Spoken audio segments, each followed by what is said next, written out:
Do you regret agreeing to the Four Nations position on the households coming together at Christmas? Do you regret agreeing to that now? I don't regret it, but everything about COVID and the handling of it and the management of it causes me lots of sleepless nights, and I agonise over these decisions. The reason that I came to the view that we should try to agree some boundaries around Christmas was pragmatic. I understand that whatever I or other leaders say, there will be some people who find it impossible to stay completely apart from loved ones at Christmas, people who might otherwise be on their own.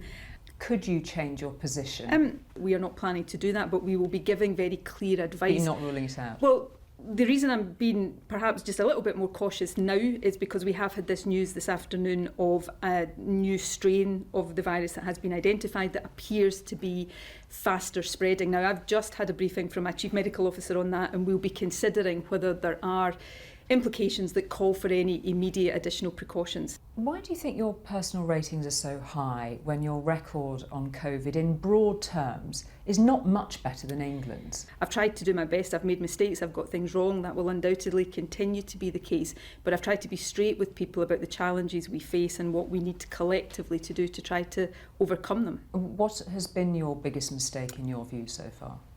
I think we were too slow to realise that what we were dealing with here was not a flu pandemic, that it was something of a different nature and different order, and perhaps some of our earlier decisions were influenced because of that. There are other things that if I could turn the clock back with all of the knowledge I have now and apply that knowledge then, I would do differently. Into that basket I would put a lot of the decisions around care homes, for example. One of the big things looming in 2021 is the Scottish parliamentary elections.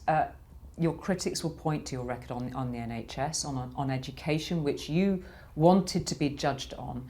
I want to ask you about something very specific, and that is around Scotland's drugs deaths. There are some damning figures out tomorrow. Isn't this an absolute indictment at the SNP's handling of public health policy? It's not acceptable, and I, as First Minister leading an SNP government, take our responsibility for both the situation and also taking the action to resolve the situation. You've spent millions on it, you've established a task force. Why are the figures no better? Well, as I say, I can't comment on figures tomorrow that I've not seen yet, and we will obviously respond to the figures tomorrow. The point I'm trying to make here is that with a complex and very serious challenge like this, it does take time to turn that around. One question on Alex Salmond. He was exonerated of all charges related to sexual impropriety in March. You're facing an inquiry into whether you misled Parliament. Would you resign if it found that you did? I don't believe I did. The inquiry's underway. I've given written evidence to that inquiry. I'll give oral evidence in the new year. There's a separate inquiry underway in terms of the ministerial code. I'm not going to speculate beyond that. I am satisfied in the decisions I took in what was a very difficult set of circumstances, but of course it is for other people to judge that, not for me. Let's talk about independence. In June you were saying everything for me other than coronavirus is on hold. So why is it in your conference speech you say independence is in clear sight, that an independence referendum should happen in the early part of the next Parliament if you are committing all your energies to focusing on saving lives in a pandemic? Well, I am focusing all of my energies on that. As long as we have a public health crisis, that will be my focus. But the question is, what are we trying to recover to? What kind of country do we want to emerge from COVID? And that does pose choices for people in Scotland. Do we want it to be a country that is built or rebuilt in the image of Boris Johnson and the Brexiteers that make up his government, or do we want to rebuild and recover a country and a society that is one that the majority of people want? And you cannot divorce that from the question of who makes the decisions about Scotland's future.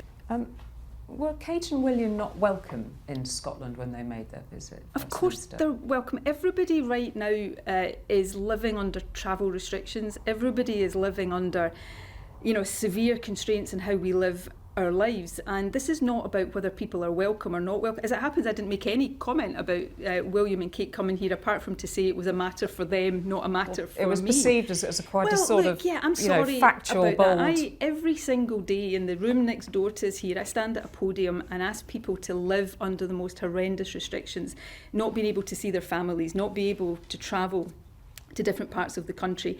Do you think William will be King of Scotland one day? The position of the SNP is that we support, even when Scotland is independent, Scotland being part of the Commonwealth with the Queen, as she is just now as head of state, and that would apply to her successors. That will only change if the people of Scotland decided that they wanted a different situation. Are you a monarchist, First Minister? Am I a monarchist? I've got huge respect for the Queen and for all she does, and for the work that the royal family does. These are things that people That's not a definitive decide. yes, then. Look, I think if you were starting all over again, you might not, but we are where we are. And the SNP's position, my party's position, it's one I'm comfortable with, is that we support the continuation of the monarch as head of state in an independent Scotland. You've been quite candid about dark days, sleepless nights, how hard this has been. I don't feel the same person now as I did 10 months ago in many respects. I think I probably look at it as well as if I've aged about 10 years in the last 10 months. But I think we've all had to reevaluate what's important to us, what really matters, and maybe what doesn't matter as much as we might once have thought it did. And, I think all of us probably will be less likely to take some really basic things for granted. Seeing people we love when we want and how we want, being able to hug people without having to think about it, all of that stuff that we would never have thought about before, that suddenly just feels so much more fragile and so much more important.